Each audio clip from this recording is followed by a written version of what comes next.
Hey everyone, I'm here to talk to you today about an often misinterpreted cue involving posterior pelvic tilt in the back squat. So a lot of people will think about hip drive, or the action of bringing your hips forward and up as when you're coming out of the hole in the squat, to mean that you're actually tucking your tail between your legs, so to speak, when you're underneath the bar. Now there are a couple of reasons from a spinal flexion perspective under axial load that we don't want to do this.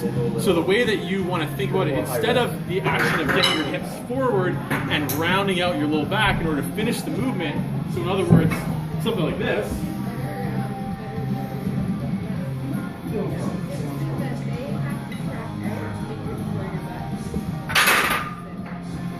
compromising your spinal alignment or your spinal stiffness in order to get the hips extended, is just literally think about standing straight up, driving your feet into the floor, driving yourself away from the floor, and pushing the bar or the object you're trying to interact with back and towards the ceiling, instead of thinking about what one segment of your body is doing while you're squatting.